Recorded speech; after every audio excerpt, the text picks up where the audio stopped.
오늘 하나님께서 우리에게 주시는 말씀은 신약성경 마태복음 27장 45절부터 56절 말씀입니다. 제6시로부터 온 땅에 어둠이 임하여 제9시까지 계속되더니 제9시쯤에 예수께서 크게 소리질러 이르시되 엘리 엘리 라마 사박다니 하시니 이는 곧 나의 하나님 어찌하여 나를 버리셨나이까 하는 뜻이라. 거기 섰던 자 중 어떤 이들이 듣고 이르되 이 사람이 엘리야를 부른다 하고 그 중에 한 사람이 곧 달려가서 해면을 가져다가 신 포도주에 적시어 갈대에 꿰어 마시게 하거늘 그 남은 사람들이 이르되 가만두라 엘리야가 와서 그를 구원하나 보자 하더라. 예수께서 다시 크게 소리 지르시고 영혼이 떠나시니라. 이에 성소 휘장이 위로부터 아래까지 찢어져 둘이 되고 땅이 진동하며 바위가 터지고 무덤들이 열리며 자던 성도의 몸이 많이 일어나되 예수의 부활 후에 그들이 무덤에서 나와서 거룩한 성에 들어가 많은 사람에게 보이니라. 백부장과 및 함께 예수를 지키던 자들이 지진과 그 일어난 일들을 보고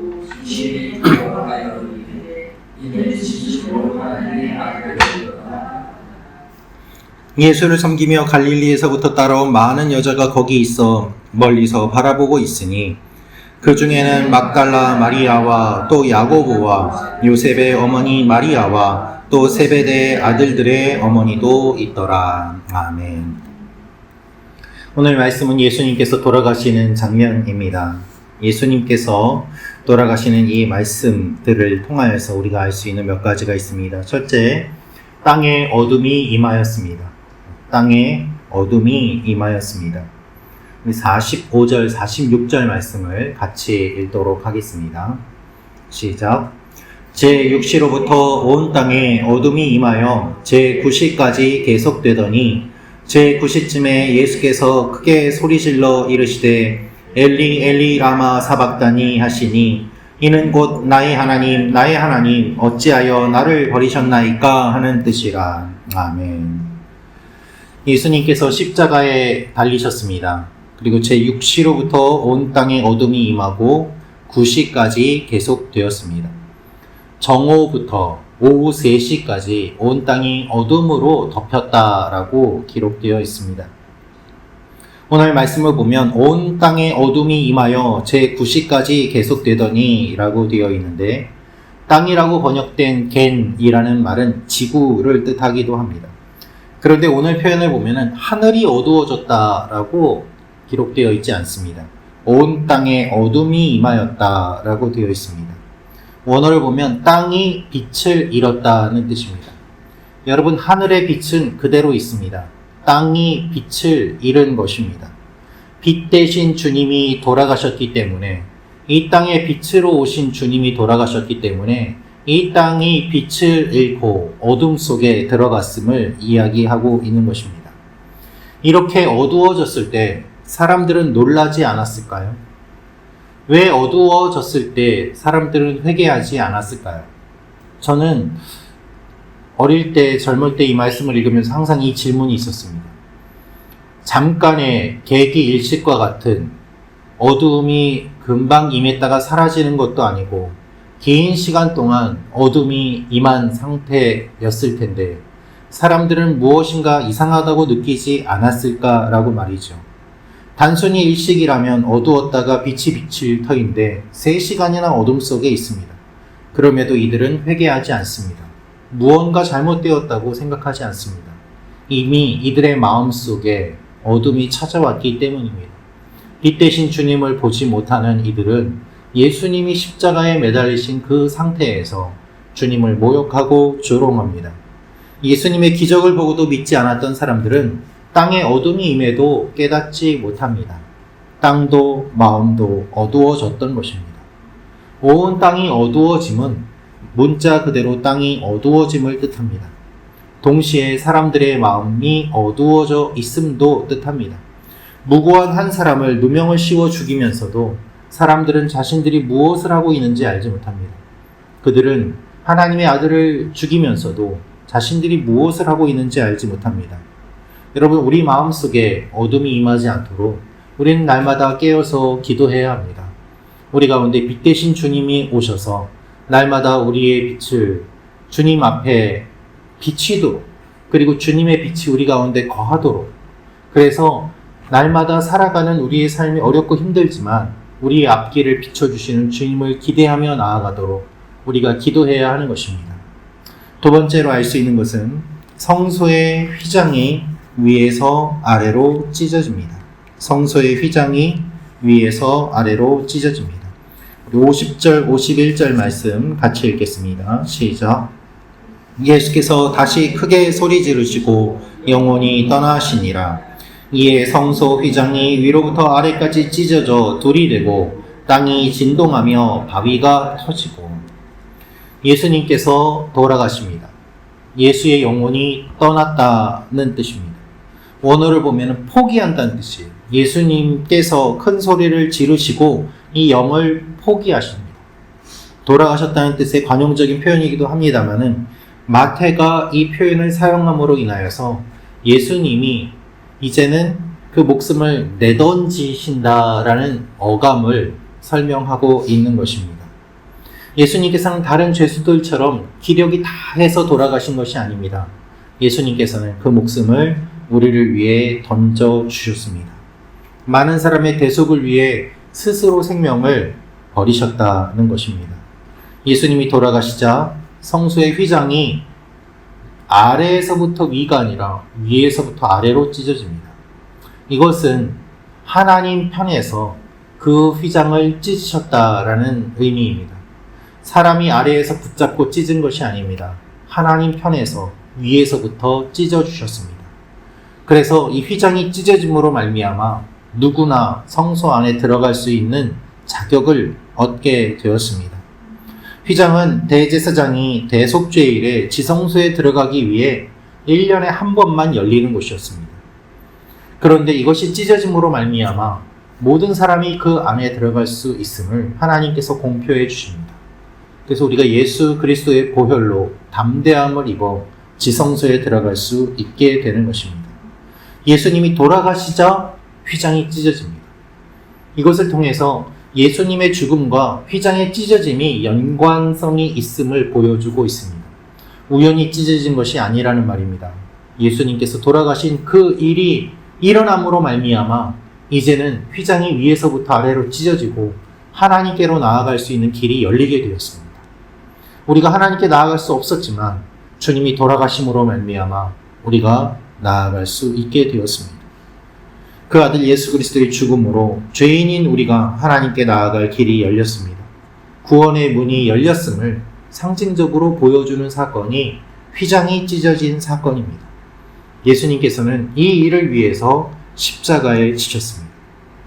예수님께서 돌아가신 이후에 구약에서 미리 예언한 말씀들이 그대로 성취됩니다. 무덤이 열려 하나님의 백성들이 살아나고 하나님이 임하셔서 성도들과 함께 계시며 땅의 티끌 가운데 자던 자들이 부활할 것이라는 에스겔서 37장의 말씀과 스가랴서 14장의 말씀과 다니엘서 12장의 이 말씀들, 구약에 기록되어 있는 이 여러 말씀들이 예수님이 돌아가신 뒤에도 성취되는 것을 우리가 볼 수 있습니다. 하나님께서 우리를 위해 하나님께 나아오도록 그 아들을 죽이심으로 길을 열어주셨습니다. 그래서 우리가 하나님께 예배드리고 기도할 수 있음은 놀라운 은혜요 특권인 것입니다. 예수님의 이름으로 기도할 수 있음은 무엇과도 바꿀 수 없는 귀중한 하나님의 은혜요 특권입니다. 여러분, 우리가 이 은혜를 기억하며 예수님의 이름으로 기도하며 하나님 앞에 나아가는 여러분과 제가 되기를 원합니다. 이 아침에 기도할 때 주님의 은혜를 묵상함으로 주님의 은혜가 우리 가운데 더욱더 풍성히 넘칠 줄로 믿습니다. 마지막으로 알 수 있는 것은 예수님 죽음의 증인들이 있습니다 라는 것입니다. 예수님 죽음의 증인들이 있습니다. 55절, 56절 말씀 같이 읽겠습니다. 시작. 예수를 섬기며 갈릴리에서부터 따라온 많은 여자가 거기 있어 멀리서 바라보고 있으니 그 중에는 막달라 마리아와 또 야고보와 요셉의 어머니 마리아와 또 세베대의 아들들의 어머니도 있더라. 아멘. 예수님의 제자들은 다 도망갔지만 갈릴리에서부터 따라온 많은 여인들이 멀리서 예수님의 죽음을 보았습니다. 이들 가운데 세베대 아들들의 어머니도 있었다라고 기록되어 있습니다. 마태만 이 내용을 기록하고 있는데요. 56절의 마지막 부분에 또 세베대의 아들들의 어머니도 있더라 라고 기록하고 있습니다. 여러분, 세베대의 아들들의 어머니는 어떠한 사람입니까? 예수님께 자기의 아들들을 예수님의 오른편과 왼편에 있게 해달라고 부탁했던 여인입니다. 이 여인은 예수님의 십자가를 보면서 무슨 생각을 했을까요? 예수님의 좌우편에 매달린 강도들의 모습을 보면서 무슨 생각을 했을까요? 내가 아들들을 예수님의 좌우에 있게 해달라고 요청한 것이 어떠한 의미였던가라고 깨닫지 않았을까요? 그 자리가 십자가의 자리구나 라는 것을 깨닫지 않았을까요? 예수님의 제자들과는 달리 이 여인들은 끝까지 그 자리를 지키고 있습니다. 예수님이 돌아가시는 장면을 보는 것이 얼마나 힘들고 괴로웠겠습니까? 도움을 드리지도 못하고 가까이 가지도 못하고 목마르신 주님께 무엇 하나로도 드리지 못하는 가운데 멀리서 떨어져서 봐야만 하는 이 여인들의 아픔은 얼마나 깊었겠습니까? 그러나 이들이 끝까지 지켜보았기 때문에 이들은 예수님의 증인이 됩니다. 예수님의 죽음을 증언하는 증인이 되고 동시에 부활의 증인이 되는 것입니다. 만약에 이 여인들도 다 도망갔더라면, 예수님을 알고 증언해 줄 사람이 없었더라면 예수님의 십자가는 거짓이라고 사람들이 주장해도 반박할 수 없었을 것입니다. 그러나 많은 여인들이 와서 끝까지 주님의 마지막을 지켜보았기 때문에 이들은 주님의 증인으로서의 역할을 감당할 수 있게 되었습니다. 여러분, 우리는 힘들더라도 끝까지 외면하면 안 됩니다. 우리가 끝까지 자리를 지켜야만 합니다. 믿음의 자리, 십자가의 자리, 그리고 주님이 있으라고 하는 그 자리에 우리가 있어야만 합니다. 그것이 하나님 일의 증인이 되고 주님을 선포하는 씨앗이 됨을 기억해야 합니다. 예수님의 부활도 거짓이라고 사람들이 조작했습니다. 예수님의 시신을 제자들이 훔쳐갔다라고 거짓 소문도 퍼뜨렸습니다. 그때 이 마지막을 본 사람들의 증언이 없었다면, 그리고 부활의 증인으로서의 이 여인들이 없었더라면 그 소문은 계속해서 퍼져나갔을 것 아니겠습니까? 예수님의 죽음을 본 많은 사람들이 있었기에 주님의 죽음은 거짓이나 환상이 아니라 실제로 일어난 일임을 알게 되었습니다.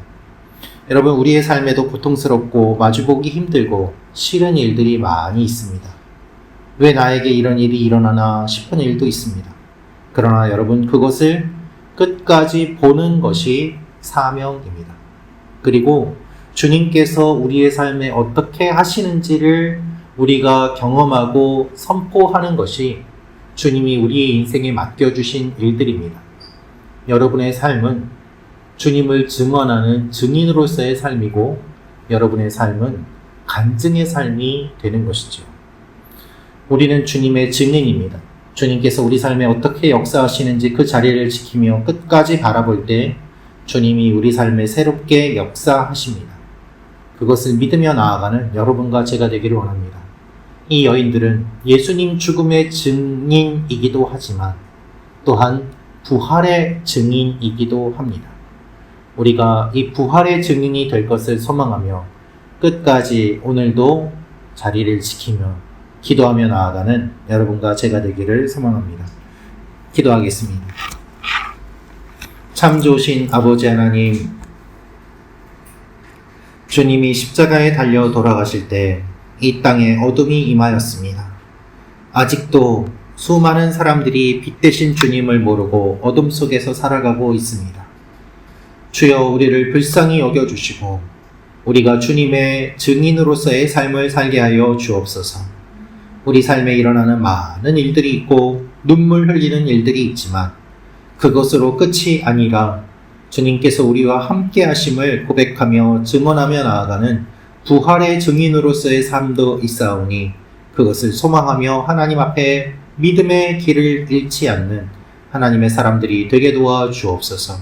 이 아침에도 기도하며 나아갑니다. 우리 기도에 귀를 기울여 주시고 오늘도 우리와 함께하여 주시고 특별히 아버지 하나님 우리 교회 성도님들 한 분 한 분 위에 주님께서 함께 하시며 동일한 은혜를 허락하여 주시고 저희가 먼저 기도함으로 말미암아 하나님의 은혜가 풍성히 흘러넘치는 귀한 교회가 되게 도와 주옵소서. 예수님의 이름으로 기도합니다. 아멘.